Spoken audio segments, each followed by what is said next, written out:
Okay. तो आज हम बात करेंगे मेरे पोर्टफोलियो की जो कंपनी है उसके बारे में, जो कि 90% अप है। जहाँ से मैंने बाई किया था, जहाँ से मेरा बाइंग प्राइस है, वहाँ से 90% अप है। तो मैंने इस कंपनी को सेल क्यों नहीं किया अब तक, और मैं इस कंपनी को होल्ड रखा हूँ, कब तक होल्ड रखूँगा और बाइंग करूँगा या नहीं, और मेरे इस कंपनी में क्या प्लानिंग है आगे की, ये मैं आप लोगों के साथ आज शेयर करूँगा। क्योंकि इस कंपनी में मेरा ऑलमोस्ट डबल है। जहाँ से मैंने बाइंग की थी, प्राइस मेरा जो बाइंग प्राइस है, एवरेज प्राइस है, उससे डबल है। लेकिन मैंने अभी इसको सेल नहीं किया है। क्यों नहीं किया है, ये अगर आप पूरा वीडियो देखोगे तो आपको पता चल जाएगा कि मैंने सेल क्यों नहीं किया है। इस कंपनी में फ्यूचर प्रोस्पेक्टस क्या है, और इस कंपनी में हमें आगे जाके कितना प्राइस बढ़ सकता है। तो मैंने सेल क्यों नहीं किया अभी तक। मेरा प्राइस डबल हो चुका है। यहाँ से 125% भी चला गया था प्राइस, अभी वापस 141 140 41 के लगभग पहले प्राइस चला गया था, अभी वहाँ से 15% नीचे डाउन आ गया है। और अभी लगभग प्राइस चल रहा है 205-6 के लगभग चल रहा है। लेकिन मैंने इसको सेल नहीं किया, 15% डाउन आ गया। क्यों सेल नहीं किया, इसके बारे में आप पूरा वीडियो देखोगे। कंपनी के बारे में आपको पूरा कंपनी के बारे में बताऊंगा मैं, इसके फंडामेंटल बताऊंगा, बिजनेस के बारे में बताऊंगा, बिजनेस अपॉर्चुनिटी आगे क्या है कॉटन यार्न में, वो मैं आपको बताऊंगा। देन मैं लास्ट में ये बताऊंगा कि मेरा जो कंपनी में आगे और व्यू है वो कितना है, कितना अभी मैं बाइंग करूंगा या नहीं, और आपको बाइंग करना चाहिए या नहीं, ये तो आपको पता चल जाएगा। जब आप पूरा वीडियो देखोगे तो आपको ये पता चल जाएगा आपको बाई करना चाहिए या नहीं। फिर भी मैं लास्ट में मेरा व्यू बताऊंगा आपको। तो शुरू से स्टार्ट करते हैं। डीसीएम ग्रुप की स्थापना 1989 में हुई थी। इसकी स्थापना करने वाले लाला श्री राम जी थे। लाला श्री राम जी ने जो पहली कंपनी बनाई थी, उस कंपनी का नाम था Delhi clothes and general mines. इन्होंने पहली जो कंपनी बनाई थी वो कंपनी का नाम ही क्लॉथ से रिलेटेड है, यानी कि कॉटन यार्न से ये 30 साल से जुड़े हुए हैं। उसके बाद में इन्होंने बहुत से बिजनेस में, अलग अलग बिजनेस में इन्होंने ट्राई किया, लेकिन बहुत बिजनेस इसके फेल भी हुए, और बहुत से बिजनेस हैं। आज इनकी ग्रुप एक डीसीएम श्री राम का एक ऐसा ग्रुप बन गया है जो मतलब लगभग बहुत ज़्यादा बिजनेसेस में इन्होंने अपने हाथ फैला रखे हैं। जैसे कि टेक्सटाइल में है, शुगर में है, केमिकल्स में है, फर्टिलाइजर्स में है, अलग अलग आईटी सेक्टर में है, अलग अलग बहुत सेक्टर में इन्होंने अपने अलग अलग बिजनेस कर रखे हैं, और प्रोमोटर्स को बहुत ज़्यादा एक्सपीरियंस है। और इसी ग्रुप की एक कंपनी है जिसका नाम है डीसीएम नोवेले, जिसके बारे में आज हम बात करेंगे, जो मेरे पोर्टफोलियो कंपनी है। और इस कंपनी को इन्होंने 2019 में स्पिन ऑफ करके अलग कंपनी बनाया था। ये डीसीएम ग्रुप की एक पेरेंट कंपनी है, जिसका आपको ये तो अंदाज़ा लग गया होगा कि प्रमोटर्स को बहुत ज़्यादा एक्सपीरियंस है। मतलब ये जो अभी जो कंपनी चला रहे हैं, इनको कम से कम 2 डिकेड यानी कि 20 साल का एक्सपीरियंस है। ये जो प्रमोटर्स अभी 20 साल से जो कंपनियां चला रहे हैं, 20 साल का एक्सपीरियंस है उन प्रमोटर्स को। तो प्रमोटर्स का कोई इशू नहीं है। सबसे पहले हम प्रमोटर्स देखते हैं कंपनी कौन चला रहा है। तो कंपनी के प्रमोटर्स को 20 साल का एक्सपीरियंस है, तो उस तरफ से हम सेटिस्फाइड हैं। तो अब कंपनी के बिजनेस के बारे में थोड़ी बात करते हैं। कंपनी का जो मैन्युफैक्चरिंग प्लांट है वो हिसार में लोकेटेड है। हिसार में लोकेटेड होने के कारण कंपनी को बहुत ज़्यादा बेनिफिट मिलता है, क्योंकि वो एक बेल्ट है, वहाँ पर कॉटन यार्न का बिजनेस बहुत ज़्यादा होता है। उससे उनकी मैन्युफैक्चरिंग जो होती है ना, उससे उनको ज़्यादा बेनिफिट मिलता है। देन कंपनी 100% कॉटन यार्न में काम करती है। इसमें कॉटन कार्डेड, कॉटन कॉम्बेड यार्न की लीडिंग पोजीशन में है। ये कंपनी लीडिंग पोजीशन में कॉटन कार्डेड और कॉम्बेड यार्न की में। कंपनी के दो बहुत ही फेमस ब्रांड है, जिनका नाम है प्रीमेरो और दिनेरो, जिससे कंपनी की ऑलमोस्ट बहुत ज़्यादा रेवेन्यू आती है और कंपनी उससे बहुत ज़्यादा प्रॉफिट कमाती है। अभी 2020 में कंपनी ने एक प्रोडक्ट और लॉन्च किया, जो CCY नाम से प्रोडक्ट है।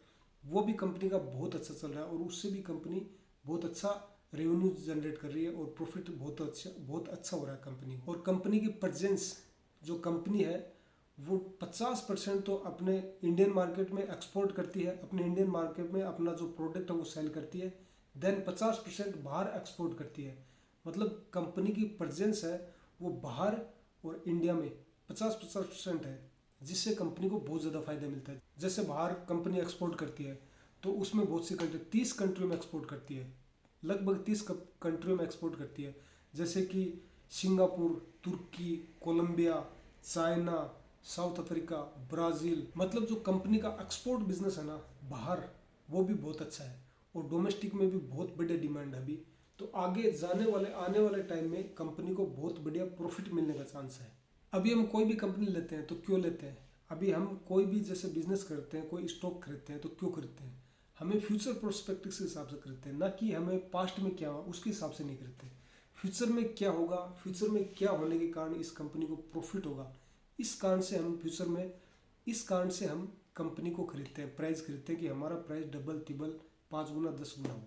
तो कंपनी के जो कॉटन यार्न के प्राइस हैं वो अभी हाई पे अभी बढ़ रहे हैं और कंपनी की डिमांड भी बहुत ज़्यादा बढ़ रही है।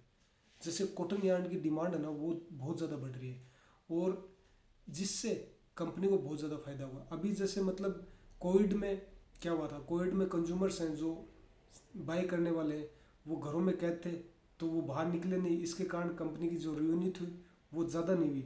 लेकिन अभी डिमांड है वो एकदम से बढ़ी है क्योंकि कोविड ख़त्म होने से कंज्यूमर्स हैं वो बाहर निकले हैं और उन्होंने बाइंग शुरू की है। तो डिमांड तो आपको पता बढ़नी है, अगर कंज्यूमर बढ़ेंगे तो ही डिमांड बढ़ेगी। और देन एक दूसरा फैक्टर और है, चाइना में सबसे ज़्यादा कॉटन यार्न का मैन्युफैक्चर होता है, सबसे ज़्यादा चाइना में होता है, उसके बाद इंडिया में होता है। तो अभी रिसेंटली न्यूज़ आई, यूएस है, यूएस ने कॉटन यार्न चाइना से लेना बंद कर दिया है। वो चाइना से नहीं ले रहे। क्यों नहीं ले रहे? क्योंकि वो इंडिया में शिफ्ट कर रहे हैं अपना बिजनेस और उन्होंने ये बोला है कि हमें इंडिया का जो कॉटन यार्न का बिजनेस है उनकी जो प्राइस की स्टेबिलिटी है वो हमें स्टेबल लगती है। तो इस कारण से वो हमारे इंडिया के अंदर अपना इंपोर्ट बढ़ा रहे हैं, इंडिया से इंपोर्ट कर रहे हैं कॉटन यार्न। तो उसका कंपनी को, सभी कंपनी को बहुत ज़्यादा फायदा मिलेगा। हमारी कंपनी है डीसी नोवले, इसको तो फ़ायदा मिलना ही मिलना है क्योंकि ये तो लीडिंग पोजीशन में है और इसके प्रोमोटर्स को बहुत ज़्यादा एक्सपीरियंस है। जो इनके क्लाइंट हैं, जो इनका क्लाइंट बेस है वो बहुत स्ट्रॉग है। हम कोई भी बिजनेस में, जैसे आप मैं कोई भी बिजनेस स्टार्ट कर लेंगे लेकिन हमें मैन्युफैक्चर तो कर देंगे प्रोडक्ट, लेकिन हमें उसके लिए क्लाइंट चाहिए होता है।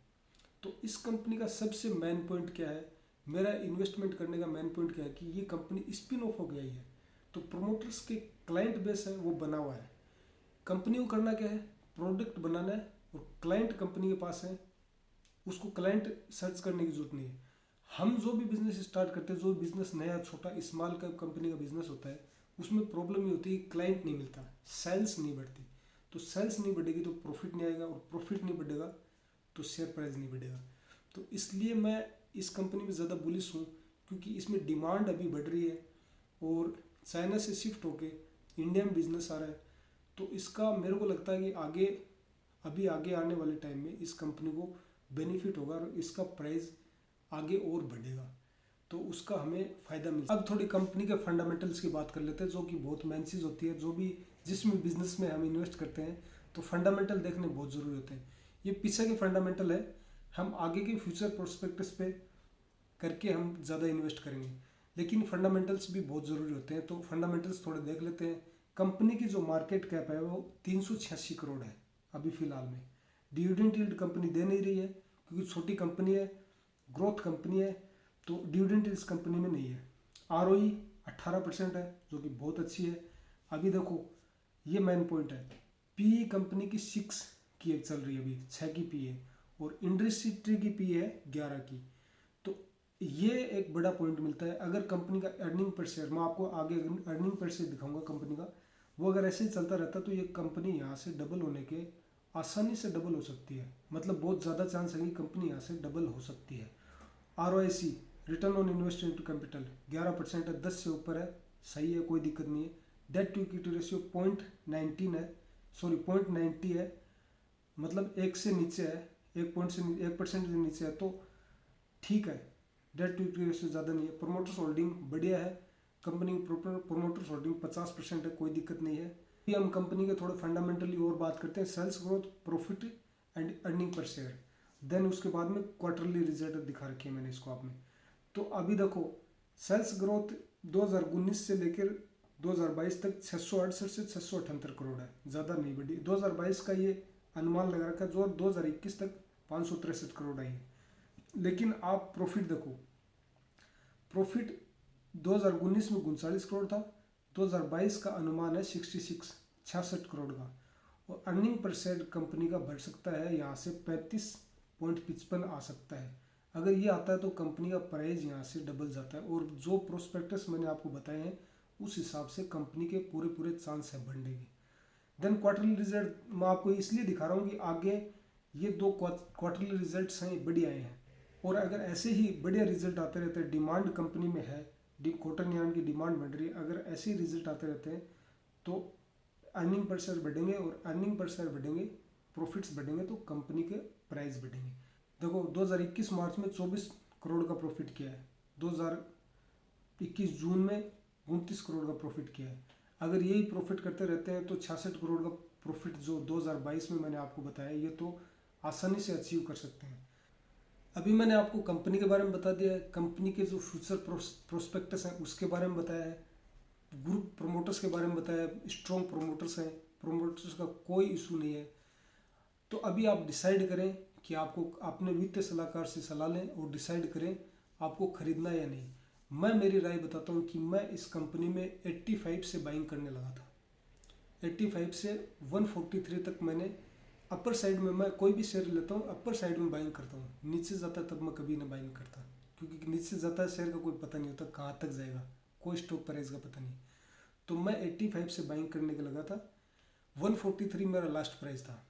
अभी ये स्मॉल कैप कंपनी है, तो इसमें मैं कोई भी कंपनी में मैं 5% से ज़्यादा होल्डिंग स्मॉल कैप में नहीं रखता।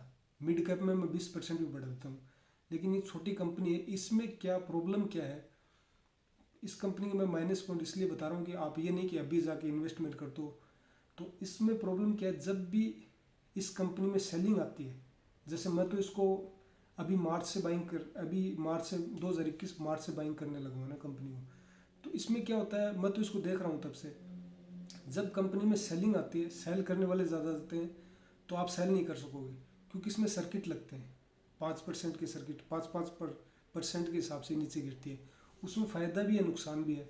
नुकसान ये है जब आप चाहोगे तो सेल नहीं कर सकते, और फ़ायदा ये है कि 5% गिरेगी तो कंपनी ज़्यादा गिरती नहीं, ऐसे नहीं कि 20-50% एक दिन में गिर जाए। बहुत सी कंपनी होती है ये ऐसे नहीं गिरेगी। अगर अपर सर्किट भी ऊपर प्राइस आता तो भी इसमें 5% का अपर सर्किट लगता है। तो इसमें फ़ायदा भी है नुकसान भी है। ये मैंने आपको इसलिए बताया कि आप हो सकते हैं नए इन्वेस्टर हो और आप इसमें बाइंग कर लें। और कल को ही मेरे तो 3-4 महीने मेरे साथ तो बहुत बार हुआ है कि नीचे जाने लग गया, तो मतलब 5% का जब सर्किट लगाता तो उसमें आप सेल नहीं कर सकते। तो मेरे साथ तो बहुत बार हुआ है, और मैं तो बहुत सालों से इन्वेस्टमेंट करता हूँ, तो मेरे को तो पता है कि ये कितना नीचे जाएगा, और हो सकता है ज़्यादा। मैं तो पहले पूरा करके फिर करता हूँ। बाकी मेरे को ये लगता है कि कंपनी का प्राइस यहाँ से आसानी से डबल जा सकता है, मेरे को ये लगता है, क्योंकि देखो अनुमान लगाया जाता है कि यहाँ पर फ्यूचर प्रोस्पेक्टस देख के, कंपनी के फंडामेंटल्स देख के स्टॉक शेयर मार्केट में अनुमान लगाया जा सकता है।